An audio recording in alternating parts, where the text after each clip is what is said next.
সূরাগুলির প্রথমে এরকম কিছু অক্ষর থাকে, এর অর্থ উদ্দেশ্য সবচাইতে ভালো জানেন আল্লাহ। কালো জানে বান্দা, তার মানে ভালোর বিপরীত কালো। এর অর্থ হলো অল্প একটু হলেও বান্দাকে জানার জন্য গবেষণা করতে বলা হয়েছে। কোরআনে রিসার্চ করতে হবে, গবেষণা। এরপরে আল্লাহ বলেন গুলিবাতির রূম, রুমিদের পরাজয় হয়ে গেল।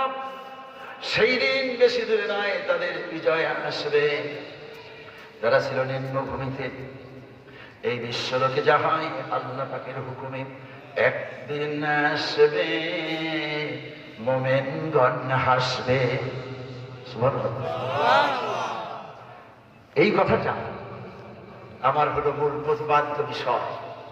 তার মানে 4খানা আয়াতের তাফসীর 4 ঘন্টায় করা যাবে না, 4 বছরে করা যাবে না, 4000 বছরেও হবে না। কিয়ামত হয়ে যাবে, আল্লাহ রাব্বুল আলামিনের কোরআনের এক শব্দের ব্যাখ্যা শেষ করা যাবে না। এই হলো কোরআন। এই মাদ্রাসায় সেই কোরআনের তাফসীর পড়ানো হয়, এবং যারা পড়ান, যারা পড়েন এমন লোকজন এখানে আছেন। অতএব বোঝার চেষ্টা করবেন কোরআনের তাফসীর। আমি ডানে বামে যাবো, আবার সেন্ট্রাল পয়েন্টে আসবো।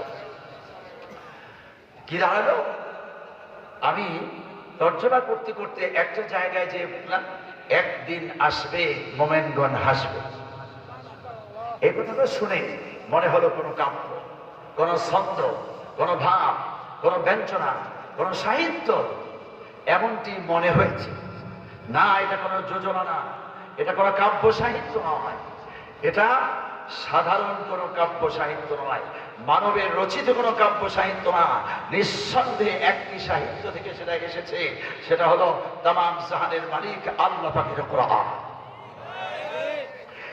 এই জায়গাটায় যে খবরটা দেওয়া হলো একদিন আসবে, মোমেনগণ হাসবে, এই কথাটা শুনে ছন্দের মতো মনে হয়, কিন্তু আল্লাহ পাক বলেছেন وَيَوْمَئِذٍ يَفْرَحُ الْمُؤْمِنُونَ, একদিন আসবে, মোমেনগণ হাসবে।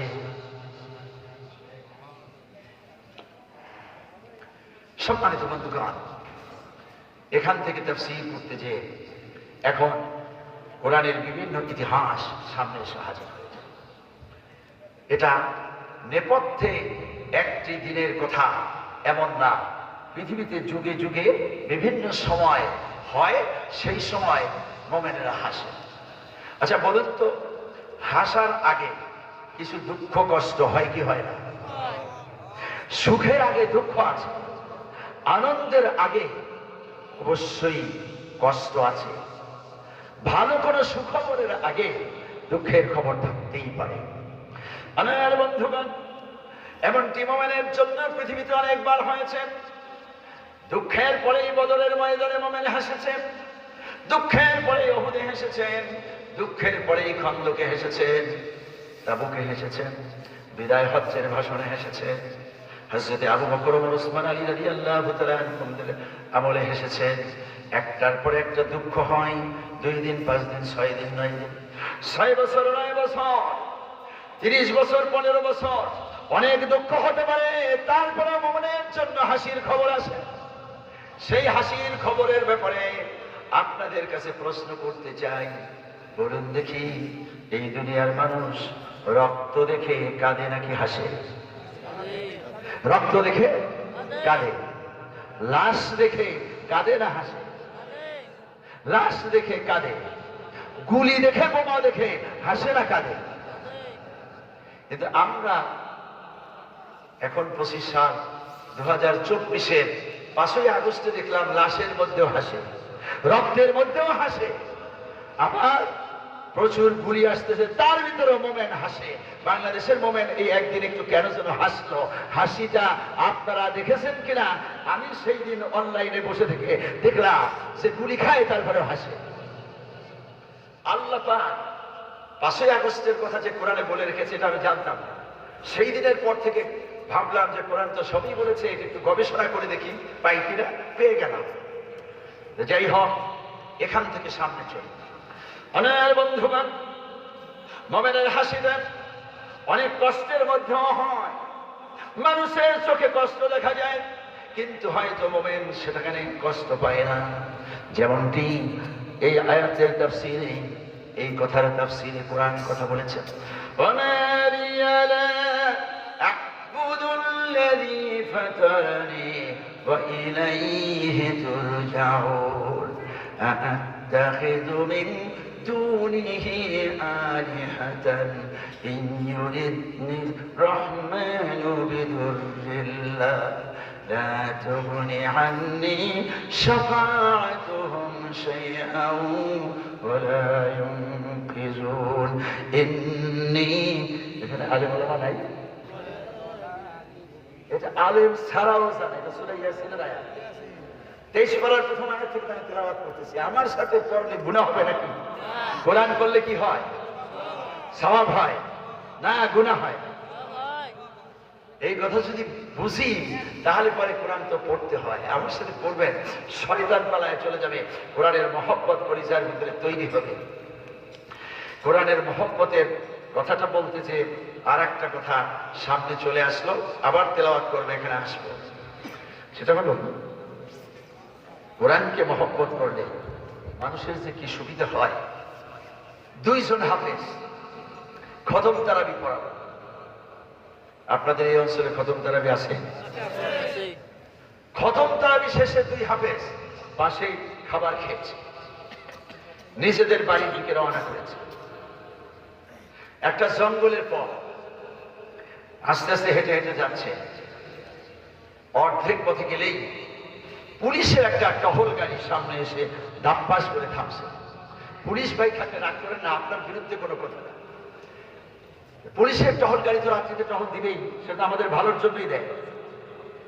যখনই থেমেছে 2 হাফেজ একটু ভয় পেয়েছে, কিন্তু পাওয়ার এই কথা, রাত হয়েছে অনেক, জঙ্গলের পর পুলিশের টহল গাড়ি। সে সময়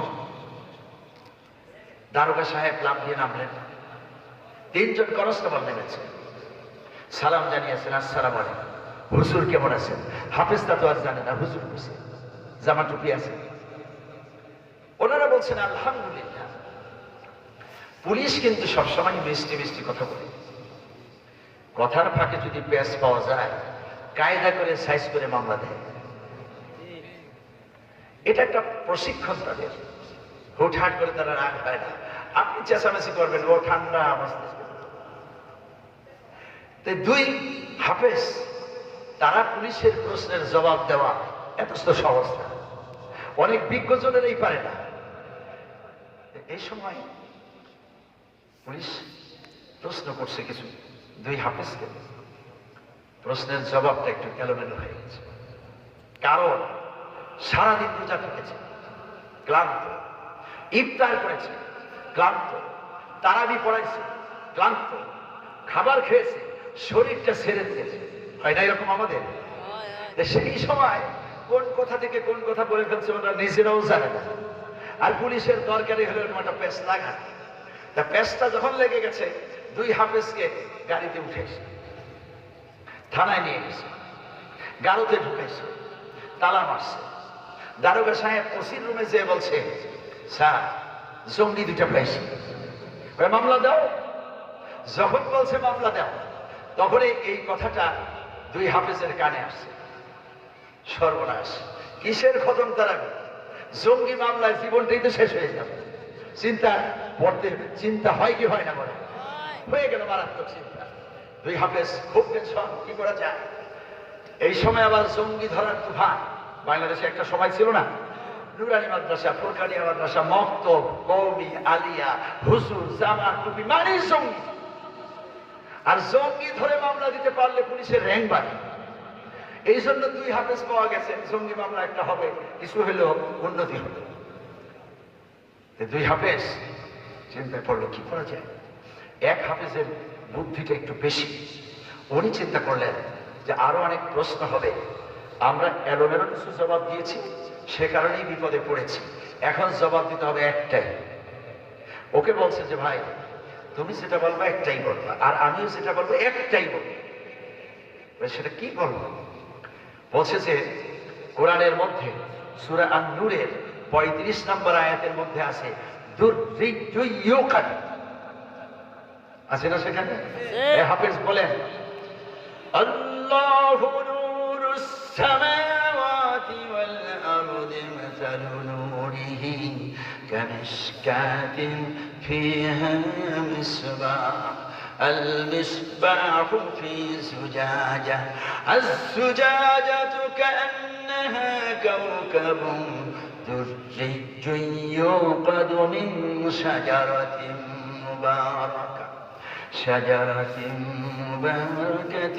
زيتونة لا شرقية ولا غربية يكاد زيتها يضيء ولو لم تمسسه نور نور على نور نور على نور نور على نور الله أكبر আল্লাহর নূর আল্লাহর সিফাত বৈশিষ্ট্য কেমন এই আয়াতের ভিতরে বলা হয়েছে কিন্তু আমার তাফসীরের পয়েন্ট এটা না এখানে মানে হলো এমন প্রজ্বলিত আলো সেই আলোয় আলোকিত করে দিতে পারে বিশ্ব আল্লাহর আলো আল্লাহর নূর হলো এমন সেটা থেকে একটু ফোকাস এসেছিল তুর পাহাড় জ্বলে গিয়েছিল 70 জন মরে গিয়েছিল মুসা আলাইহিস সালাম আকাশের দিকে তাকিয়ে পরে বেহুশ হয়ে পড়েছিল আল্লাহু আকবার আল্লাহর নূর এটা সহ্য করা চারটিখানি ব্যাপার না যাই হোক এখানে এই হাফেজ ওই হাফেজকে বললো তোমাকে যদি প্রশ্ন করে তাহলে তুমি এই একটাই বলবা যদি বারবার প্রশ্ন হয় তো বারবার এটাকে শক্ত করে বলবা আবার প্রশ্ন হলে আবার প্রশ্ন হলে সাংঘাতিক শব্দ করে দেবা কথা একটা তোমাকে যদি প্রশ্ন করে আমি একটাই বলবো কি সেটা এই সূরার এই 29 নম্বর আয়াতে 39 নম্বর আয়াতের মধ্যে আছে লুজ্জিগিয়াশা এটা হলো সাগরের তাফসীর এখন সাগরের তাফসীর আমি করব না শব্দ দুইটা ঠিক করে নিলাম দুই হাফেজ দুই শব্দ এবং এই একটার উপরই অটল থাকবে যত প্রশ্ন হবে শব্দ করে বলবো দুই হাফেজ ঠিকঠাক এর মধ্যে দারোগা সাহেব মুন্সি ঠিক করলো মুন্সি মানে হলো লেখক যাও কাগজ কলম নিয়ে ওসি রুমে এই ফাঁকে দিয়ে ওনার যতটুকু সময় লেগেছে ওনারা দুইজন পরামর্শ করে ঠিকঠাক করেছে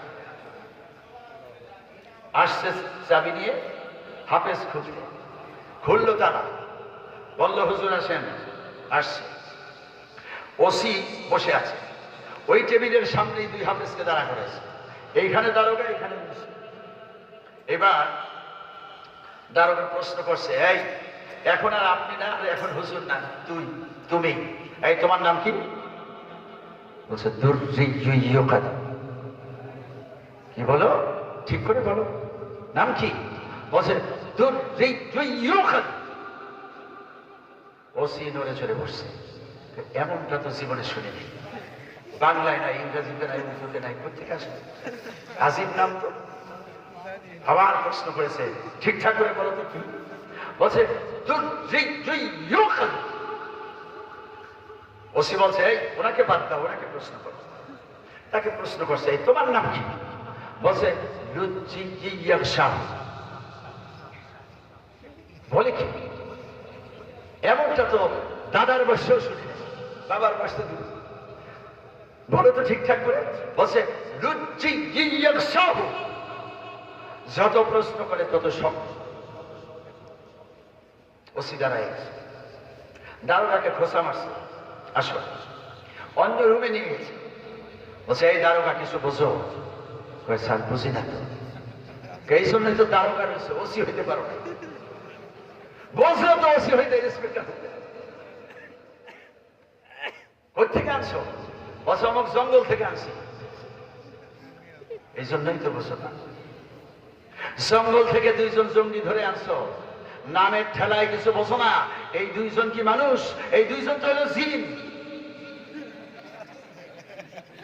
জিন ধরে আনছো জঙ্গি মামলা দিবা ওরা তো থানা শুনতে উড়ায় দেয় নাই অনেক ভালো করছে তাড়াতাড়ি মাপ চাও জায়গায় পৌঁছায় দাও অন্য জিনদেরকে খবর যেন না দেয় তার মানে কি বলছি ভয় পেয়েছে দারোগা কাছুমাছু হয়ে গেছে ছোট্ট হয়ে দারোগা গেছে রুমে হুজুর আসেন আসেন আসেন, বুঝতে পারিনি আপনারা জিন, মাফ করে দেন, মাফ করে দেন, আসেন আসেন। এই দুজনকে খুব আদরে যত্নে নিয়ে গাড়িতে উঠে গেল। মোটা তাজা দেখে কনস্টেবল কয়েকজন নিল, ড্রাইভারকে বললো এই সাবধানে গাড়ি চালাবা যাতে হুজুরেরা কষ্ট না পায়। খুব সুন্দর করে যত্নের সাথে ওই জায়গায় গেল, আস্তে করে নামাইল, পা দুইটা ধরছে। দারোগা যে হুজুর অন্য জিনদেরকে বলিয়েন না, তার থানা শুদ্ধ উঠাই দিলে চাকরি চলে যাবে, না খায় আমার বুঝি নাই আপনারা জিন, মাফ করে দিন, ঠিক আছে। এরপরে আস্তে করে বিদায় হয়ে ওরা গাড়ি নিয়ে ভাগলো। এই দুইজন মুখের মধ্যে মালিশ করতেছে আর বলতেছে আলহামদুলিল্লাহ, আল্লাহ আমাদেরকে বাঁচাই দিয়ে। এই জায়গাটার মধ্যে তিনটি শিক্ষা আছে। এক নাম্বার শিক্ষা হলো জোশের মাথায় কাজ না করে, হঠাৎ করে কোনো ভয় পেয়ে বেহুশ না হয়ে হুশ ঠিক রেখে বুদ্ধি দিয়ে কাজ করতে হয়, ঠিক কিনা বলেন? আমাদেরকেও আল্লাহ বুদ্ধি দিয়েছেন, আল্লাহর দেওয়া সেই বুদ্ধি বিবেককে কাজে লাগিয়ে যদি আমাদের জীবন চালাই তাহলে বিপদ হবে অনেক কম। দুই নম্বরের শিক্ষা হলো, হ্যালো ব্রাদার, হ্যালো, একটু একটু বসেন, আপনি যাবেন, আপনি যাবেন, আপনাকে যাওয়ার সুযোগ দিব, সুযোগ দিব, সুযোগ দিব, আপনাকে সুযোগ দিব, একটু বিনয়ের সাথে বলছি, সুযোগ দিব, জি একটু বসেন। দুই নম্বর শিক্ষা হলো, দুই হাফেজ পরামর্শ করে একটা জিনিস ঠিক করেছে, তার নাম কি বলেন তো? ঐক্য। আগে তারা অনৈক্য ছিল, একটু এলোমেলো ছিল, এইবার দুইজনে কথা বলবে কয়টা? একজনে একটা আর একজনে একটা, একটার উপরেই তারা অটল থাকবে। এই যে ঐক্য, দুইজনের ঐক্যের কারণে আলহামদুলিল্লাহ ওসি ভয় পেয়েছে, দারোগা ভয় পেয়েছে, থানা সুদ্ধা কেঁপে উঠেছে, দুইজনের কাছে মাপসে যত্নের সাথে নিয়ে জায়গায় পৌঁছায় দিতে বাধ্য হয়েছে। সম্মানিত বন্ধুগণ, আমার প্রাণ প্রিয় বাংলাদেশ, শাহজালাল, শাহপরান, শাহ আমানত, হাজী শরীয়তুল্লাহ রহমাতুল্লাহ আলাইহির বাংলাদেশ, এবং এই বাংলাদেশে তাদের উত্তরসূরি হাজারো আছে, লাখো আছে। এখানে যারা কোরআন প্রেমিক, যারা ইসলাম প্রেমিক, আমরা যারা নামাজ পড়ি, আমরা যারা কোরআন খাওয়ার জন্য অস্থির হচ্ছেন, যারা বারবার ডিস্টার্ব করেন, আমরা যারা নামাজ পড়ি, আমরা যারা কোরআন পড়ি, আমরা যারা ইসলাম মানি, আমাদের যাদের জামা টুপি আছে, এই মানুষগুলো যদি পরস্পরের বিরুদ্ধে ফতোয়া না দিয়ে সবাই ঐক্যবদ্ধ হতো, দুই হাফেজকে যেমন তারা ভয় পেয়েছে, ঐক্যবদ্ধ মুসলমানকে এই দেশে যদি কোনো নাস্তিক মুরতাদ কাফের থাকে, তারা ভয় পেয়ে ইসলাম কবুল করতে বাধ্য হয়। তিন নাম্বার হলো, দুই হাফেজ শিক্ষা নিয়েছে কোন জায়গা থেকে? দুইটা শব্দ চয়ন করেছে কোথা থেকে? কোরআন থেকে। কোরআনের দুই শব্দ, কি পাওয়া কি ওজন, কোরআনের দুই শব্দ। আমার বন্ধুগণ, দুইটা শব্দ ঠিক করেছে, দুই শব্দের উপরে আমল করেছে, দুই শব্দের উপরে অটল থেকেছে। মাত্র দুইটি শব্দের উপরে অটল থাকার কারণে, আমল করার কারণে থানা ভয় পেয়েছে, জঙ্গি মামলা বিদায় হয়ে গেছে, সারা জীবন ধ্বংস হবে তাও বিদায় হয়েছে, শেষ পর্যন্ত পুলিশ মাপছে জায়গায় পৌঁছাতে বাধ্য হয়েছে। ঠিক আমরাও যদি সেই কোরআনকে মেনে চলতাম, কোরআনকে পক্ষে ধারণ করতাম, কোরআন অনুযায়ী আমল করতাম, তাহলে আল্লাহর মেহেরবানি শাহজালাল ও হাজী শরীয়তুল্লাহর দেশে আল্লাহ রাব্বুল আলামিনের কোরআনের ঝান্ডা উঁচু হয়ে যেত। আল্লাহ রাব্বুল আলামিন কোরআন অনুযায়ী আমল করার তৌফিক দান করুন, বলি আমিন। এখন যদি বলেন কথা পছন্দ হয় না, তাহলে আমি বাদ দিব, আর যদি বলেন যে চলবে, তাহলে সামনে চলবে। বলেন, ওই হযরতের জন্য একটা কথা বলে নেই, আপনি রাগ করবেন না। শরীয়তপুর থেকে ঢাকায় বাস যায় কি যায় না? চলছে বাস, প্যাসেঞ্জার ভরা, উড়ন্ত গতিতে দুরন্ত বেগে চলন্ত বাস। কারো যদি পেশাবের চাপ হয় আর চলন্ত বাস থেকে পেশাব করার জন্য লাফ দেয়, পেশাব হবে তো? কি হবে? স্পট ডেথ, জায়গায় শেষ। চলন্ত বাস থেকে লাফ দিলে অবস্থা হয় যেমন, চলন্ত তাফসীর থেকে হুটহাট করে উঠলে অবস্থা হবে তেমন। হ্যাঁ, তাই বলে উঠা যাবে না, যাবে, পেশাব কি তার করতে হবে না? সেটার জন্য একটা সিস্টেম আছে। ড্রাইভার, হেল্পার, কন্ট্রাক্টর, সুপারভাইজারকে বলতে হবে ভাই উপায় নাই, হাই প্রেশার লো ডাউনে চলে গেছে, তার মানে পেশাবের চাপ মারাত্মক, সহ্য করতে পারি না, বাস থামাও, আমাকে নামাও। তখন বলবে যে আপনি একটু ধৈর্য ধারণ করুন, প্রেমতলায় আসবে, বাসকে সাইড করবে, ওই প্যাসেঞ্জারকে বলবে যে আপনি আপনার কাজ সেরে আসেন, লাফ দিয়ে নামবে, জঙ্গলের ভিতরে ঢুকবে, পেশাব করে আসবে। এবার এই লোকটাও ঠিক, বাসও ঠিক, ড্রাইভারও ঠিক, কন্ট্রাক্টরও ঠিক, ঠিক কিনা বলে? ঠিক সেখানে যেমন স্টেশন আছে, আমারও তাফসীরের স্টেশন পাওয়া যাবে, বুঝে বুঝে যাওয়া যাবে, হুটহাট করে উঠা যাবে না। আপনার কি যাবে? যাবেন কারা কারা জানতো? একজন যাইতে আছে, এটা কি পুলিশ নাকি? হ্যাঁ, অ্যাডভোকেট তো ঠিক আছে ভাই, আপনি উঠার কারণেই আমার আবার একটা ব্রেক দিতে হয়েছে। এটা আপনারা ভালো করে বুঝতে পেরেছেন যে আমাকে বারবার ব্রেক দেওয়াবেন না, কারণ আমি উঠা বসা, ডানে বামে, খাওয়া দাওয়া কিচ্ছু পছন্দ করি না। যদি আমাকে বলেন 5 মিনিট ওয়াশ করতে হবে, 5 মিনিট ওয়াশ করেছি। আর যদি বলেন একটু বেশি একটু কম, বলেন 2 মিনিট ওয়াশ করবো, 2 মিনিটেই যা বলার করে ফেলতে পারবো। 5 ওয়াক্ত নামাজ, হালাল রিজিক, সত্য কথা, ওয়াশ শেষ। 1 মিনিটও লাগে না, 30 সেকেন্ডে ওয়াশ শেষ করতে পারি। এবং 30 সেকেন্ডে বক্তব্য দেওয়ার হাজারো বক্তব্যের অভ্যাস আমার আছে।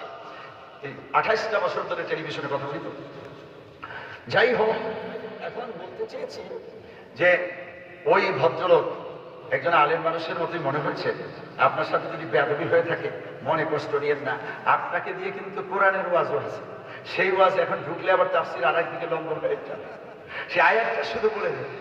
আল্লাহ রাব্বুল আলামিন 62 নম্বর সূরা সূরাতুল জুমার মধ্যে আপনাকে নিয়ে কথা আছে। আল্লাহ রাব্বুল আলামিন বলেন, পড়ুন, ইয়া আইয়ুহাল্লাযীনা আমানু ইযা নুদিয়া লিস-সালাতি মিন ইয়াউমিল জুমআতি ফাসআউ ইলা যিকরিল্লাহ ذكر الله وذروا البيع ذلكم خير لكم إن كنتم تعلمون। الله أكبر। সূরাতুল জুমআহ 62 নম্বর সূরা, 9 নম্বর আয়াত। এই আয়াতের মাধ্যমে আল্লাহ রাব্বুল আলামিন জুমার নামাজ ফরজ করে দিয়েছেন। রাসূলুল্লাহ সাল্লাল্লাহু আলাইহি ওয়াসাল্লাম ছিলেন মক্কায়, জুমার নামাজ আদায় করতে পারছেন না, কাঁদতে কাঁদতে হয়রান হয়ে গেলেন। আল্লাহ রাব্বুল আলামিন হিজরতের ঘোষণা দিলেন। রাসূলুল্লাহ গোপনে হিজরত করে মদিনায় চলে গেলেন, ইয়াসরিবে গেলেন। ইয়াসরিবের নাম পরিবর্তন করে মদিনাতুল মুনাওয়ারা রাখলেন। মসজিদ তৈরি হয়ে গেল। রাসূলুল্লাহ সাল্লাল্লাহু আলাইহি ওয়াসাল্লাম সেই মসজিদে জুমার নামাজ কায়েম করলেন। কয়েকটা জুমা পড়ানোর পরেই মসজিদে মুসল্লিতে ভরে গেল। একদিন ভরপুর মুসল্লি। আল্লাহর হাবিব সাল্লাল্লাহু আলাইহি ওয়াসাল্লাম জুমার নামাজের সালাম ফিরিয়ে খুতবা দেওয়ার জন্য দাঁড়িয়ে গেলেন।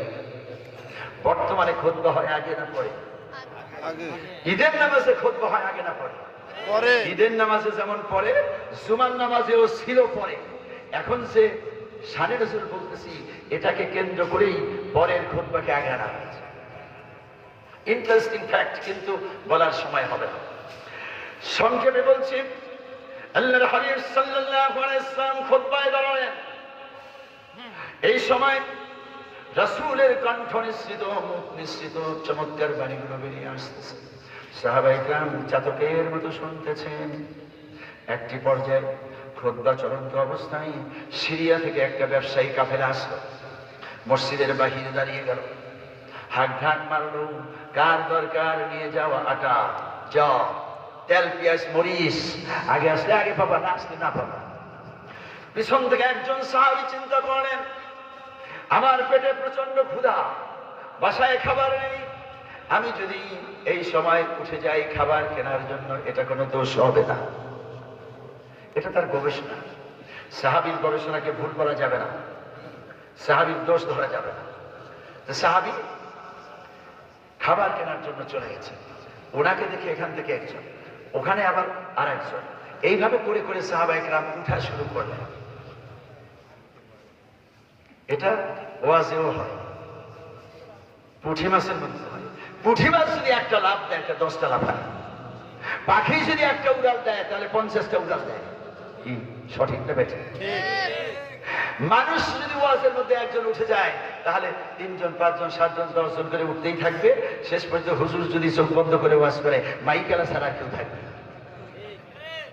হুজুর চোখ খুলে বলবে বেহেশতি মানুষ একটাই আছে, সেই লোক বলবে যে হুজুর মাইকটা ছাড়েন না, এই জন্য যাইতে পারি না, না হয় আমি যেতাম সবাই না।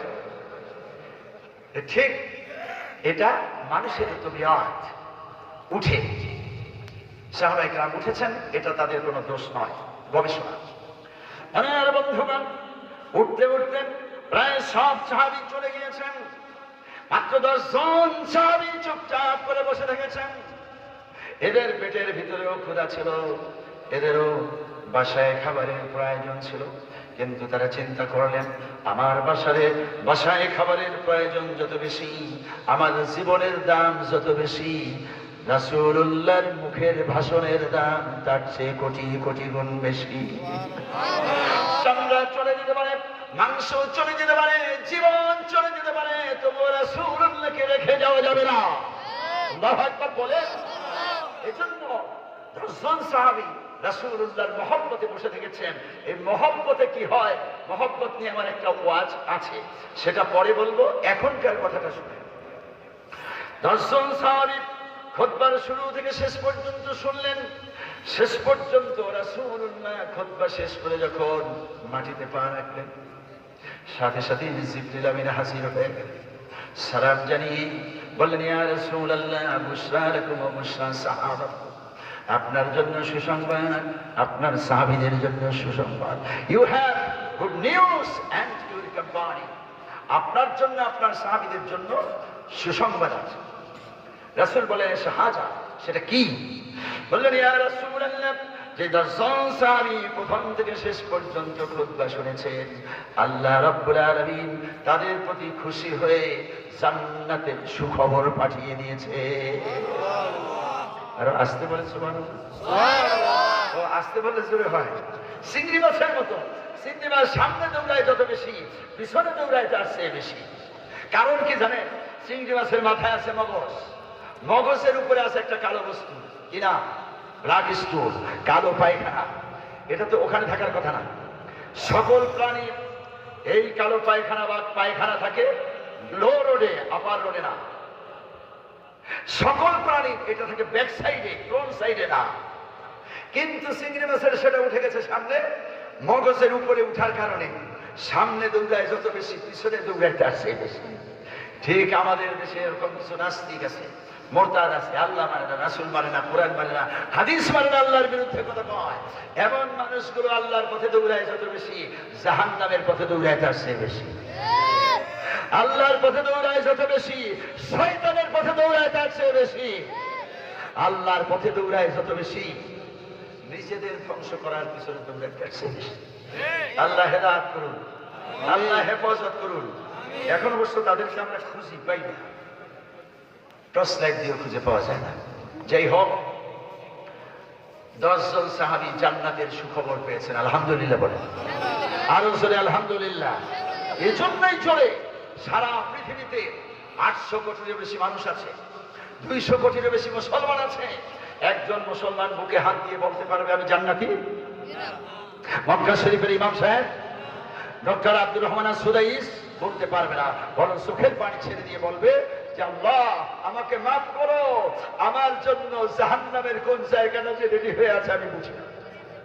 আমার বন্ধুগণ, সেই জান্নাত নিয়ে সকলেই কেঁদেছেন। সেই জান্নাত 10 জন মানুষ দুনিয়ায় পেয়েছেন, এসে খুশি আকাশের নিচে জমিনের উপরে আর হয় না। 10 জন আল্লাহর বান্দা জান্নাত পেয়েছেন। রাসূলুল্লাহ খবর পেলেন, আল্লাহর হাবিব সাল্লাল্লাহু আলাইহি ওয়াসাল্লাম খুশিতে চোখের পানি ছেড়ে দিলেন। রাসূলুল্লাহ সাল্লাল্লাহু আলাইহি ওয়াসাল্লামের ক্রন্দনরত অবস্থা দেখে 10 জন সাহাবী চিন্তায় পড়ে গেলেন। একটু আগে যিনি খুতবা দিয়েছেন, এরপরে যিনি নেমেছেন, মিষ্টি হাসি দিলেন, এখন কেন কাঁদেন? নিশ্চয়ই কোনো সুসংবাদ অথবা দুঃসংবাদ চলে এসেছে। এই সময় জিবরিল আমিন সালাম জানিয়ে বললেন, ইয়া রাসূলুল্লাহ, বিদায় সালামটা আরজ করতে চাই। বললেন, ওকে। মা সালামা ইয়া হাবিবি, ও বন্ধু, চলে গেলাম, শান্তিতে থাকুন। জিবরিল আমিন চলে গেলেন। রাসূলুল্লাহ সাল্লাল্লাহু আলাইহি ওয়াসাল্লাম আবু বকর সিদ্দিক রাদিয়াল্লাহু তাআলা আনহুর দিকে তাকায়, কুম বিইজনিল্লাহ ইয়া আবা বকর, আবু বকর তুমি দাঁড়ায় যাও। আবু বকর দাঁড়িয়ে গেলেন।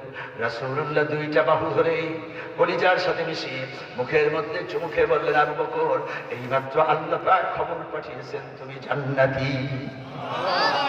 ওমর তুমি দাঁড়াও, তোমার জন্য আল্লাহ বেহেশত ওয়াজিব করে দিয়েছে। ওসমান, তোমাকে আল্লাহ জান্নাত দিয়েছেন। আলী, তুমিও জান্নাত পেয়ে গিয়েছো। সাদ ইবনে আবি ওয়াক্কাস, তালহা, এখানে যে 10 জন সাহাবী চুপচাপ করে শেষ পর্যন্ত আমার মহব্বতে বসে থেকেছো, এই 10 জনের জন্য আল্লাহ রাব্বুল আলামিন জান্নাত ওয়াজিব করে দিয়েছে। 10 জন সাহাবী রাসূলুল্লাহকে জিজ্ঞেস করেন, ইয়া রাসূলুল্লাহ, জান্নাত পাওয়ার কোনো আমল তো করতে পারিনি, কেন পেলাম? বললেন, আমার মহব্বত তোমাদের কলিজার ভিতরে এত বেশি, এজন্য আল্লাহ পাক তোমাদেরকে খুশি হয়ে জান্নাত দিয়ে দিয়েছেন। সাথে সাথেই 10 জন সাহাবী সিজদায় পড়ে গেলেন। রাসূলুল্লাহ সিজদায় পড়ে গেলেন, চোখের পানি ছেড়ে দিয়ে কাঁদেন, শুকরিয়া আদায় করেন রব্বুল আলামিন। আকাশের নিচে জমিনের উপরে সে খুশির খবর আর কত পারে না, জান্নাতটা পেয়ে গিয়েছি। এই কথা বলেন আল্লাহর শুকরিয়া আদায় করছেন, সিজদায় রয়েছেন। বাকি সাহাবায়ে কেরাম কেনাকাটার জন্য চলে গিয়েছেন। সবাই কেনাকাটা শেষ করে আবার মসজিদে এসেছেন। রাসূলুল্লাহ সিজদায় টের পেলেন লোকেরা এসে গেছে। আল্লাহর হাবিব সাল্লাল্লাহু আলাইহি ওয়াসাল্লাম মাথা উঁচু করলেন, মসজিদটা টাইট। আবার মেম্বারে দাঁড়িয়ে গেলেন, ছোট্ট একটা ভাষণ দিয়ে বললেন, ও আমার প্রাণপ্রিয় সাহাবীরা, তোমরা যারা আটা কিনতে গিয়েছো আটা পেয়েছো, জব কিনতে গিয়েছো জব পেয়েছো, গম কিনতে গিয়েছো গম পেয়েছো, তৈল পেঁয়াজ মরিচ কিনতে গিয়েছো মরিচ পেয়েছো, কিন্তু আমার 10 জন সাহাবী তারা তৈল পেঁয়াজ